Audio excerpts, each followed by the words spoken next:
মেয়েরা ইন্টেরিয়রে যাও।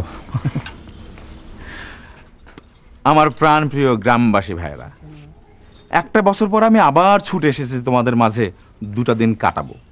তোমরা সবাই সন্ধ্যার পরে এসো, তোমাদের সমস্যার কথা শুনবো, সমাধানের আশ্বাস দেব, পারস্পরিক দ্বিপাক্ষিক স্বার্থ সংশ্লিষ্ট বিষয়ে মত বিনিময় করব।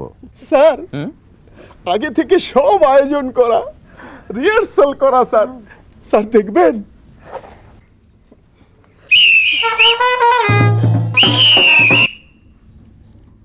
যাও, গো ব্যাক, কুইক, যাও। How sweet. ভাইয়া, গরমের মধ্যে চাদরটা পরে আছো কেন? এটা নেতাদের ইউনিফর্ম, তুই বুঝবি না। বাড়ির ইন্টেরিয়রে যা, খাওয়া দাওয়ার ব্যবস্থা কর, যা। তোর কান 2 কান খোলা রাখো, গ্রামে কি হচ্ছে না হচ্ছে খবরাখবর নিও। সাবধান, সালমিরের কাছে যেন আমি কোনো মতেই হেরে না যাই। স্যার, বলদের মতো কথা বলবেন না, বাচ্চাদের মতো কথা বলবেন না। আমার নাম ফোরকান। 2 কান কেটে আমি বিড়ালের গলায় ঝুলিয়ে দেব, তবু আমি আপনাকে হারতে দেব না। কিছুক্ষণের মধ্যেই নায়ক সালমির খান গ্রামে প্রবেশ করবে। যেহেতু সে সিনেমার নায়ক, লোকজন একটু ভিড় করবে, তবে রিসিপশন পাবে না। ব্যান্ড পার্টিকে ডাবল টাকা দিয়ে রেখেছি। সালমির খানের আগমনে তারা ওই এলাকায়ও যাবে না। Good job, good job Forkan, good job. বিনা যুদ্ধে নাহি দেব সুচাগ্র মেদিনী। অবশ্যই স্যার। মানে কি স্যার? মানে জানি না, তবে খুবই কঠিন শপথ।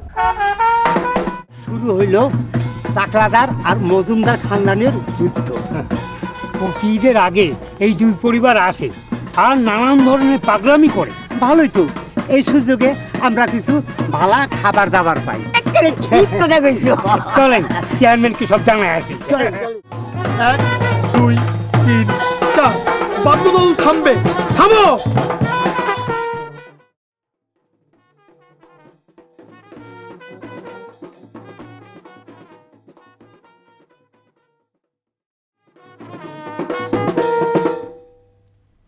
রিমোট কন্ট্রোল স্যার, বিনা ব্যাটারিতে রিমোট কন্ট্রোল। এই রিমোট কন্ট্রোলের ইশারায় মানুষ ওঠে আর বসে। আমার প্রিয় ভক্তরা, তোমরা কি আমার লেটেস্ট মুক্তিপ্রাপ্ত ছবি মহা দাঙ্গা ফ্যাসাদ লাটালাটি ছবিটা দেখেছো? দেখোনি না? এনিওয়ে, নো প্রবলেম, দেখে নিও। সুপার ডুপার টুপার হিট। মানে বুঝেছো? বোঝনি? একেবারে মার দাঙ্গা দাঙ্গা কাট কাট। যাও, এখন তোমরা সবাই চলে যাও, সন্ধ্যার পরে এসো, আমি অটোগ্রাফ দিয়ে দিব। সন্ধ্যার পরে এলে কি খাওয়ান দিবেন? হাও ছোট লোক, খালি খাই আর খাই। যাও যাও, ভিড় পাতলা করো। বাচ্চা লোক, তোমরাও যাও। আমরা হালকার উপরে ঝাপসা ভাবে একটু পারিবারিক আলাপটা সেরে নেই। জুলমান, বাবা জুলমান। আম্মা, বাবা। আম্মা, জুলমন না, সালমির। সালমির খান। ওই সালমান খান আর আমির খানকে মিশিয়ে একটা নতুন নাম আবিষ্কার করেছি, সালমির খান। রাইট। থাক বাবা থাক। ভালো আছো আমিনা? আমিনা? আমিনা না আম্মা, কারিনা, কারিনা খান। আম্মা, পরিচয় করে দিই, আমার নতুন পিএ সিডি হাসান, চৌধুরী দবির হাসান। বুঝছি, নতুন পাগল। ঢাকা শহরে তোরা সব পাগল মিলে একসাথে থাকোস কেমনে কত? জুলমান, বাবা জুলু, তুই আবার পাগলামি শুরু করলি, দৌলার সাথে আবার প্রতিযোগিতায় নামলি। আম্মা, এটা প্রতিযোগিতা না, এটা হচ্ছে অস্তিত্বের লড়াই। আমি হচ্ছে একজন সুপারস্টার হিরো, আর ওই দৌলা হচ্ছে একটা ভুয়া নেতা। এটা হচ্ছে নেতা আর অভিনেতার মধ্যে স্ট্যাটাসের লড়াই। বড় গভীর বিষয়। বিষয়টা আমি তোমাকে পরে বোঝাবো। তুমি এক কাজ করো, ওকে নিয়ে ইনডোরে যাও, আর আমি আউটডোরে হাসানের সাথে কিছু কথা বলি। হ্যাঁ আম্মা, চলুন আমরা ভিতরে যাই। চলো। আচ্ছা হাসান, তুমি আমাকে ওই টোটাল বিষয়টা জানাবে।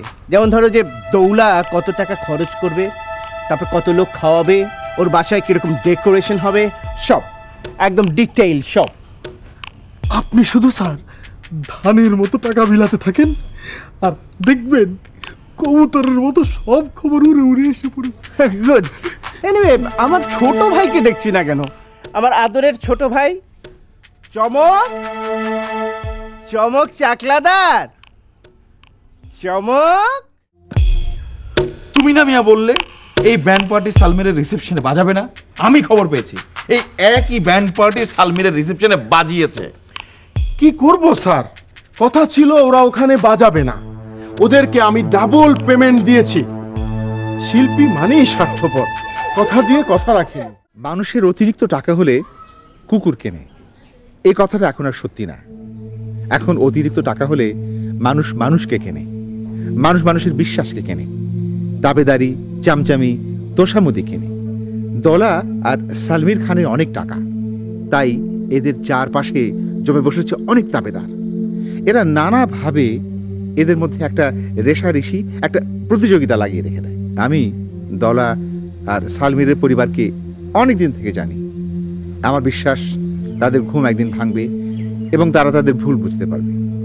এই দেশের অনেক লোক আছে যারা তাদের টাকার অহংকারে নিজেদের শ্রেষ্ঠত্ব প্রমাণ করার জন্যে একে অপরের সাথে একটা প্রতিযোগিতায় নেমে যায়। টাকা দিয়ে হয়তো কিছু মানুষ কেনা যায়, কিন্তু শ্রদ্ধা, ভালোবাসা, সম্মান কেনা যায় না।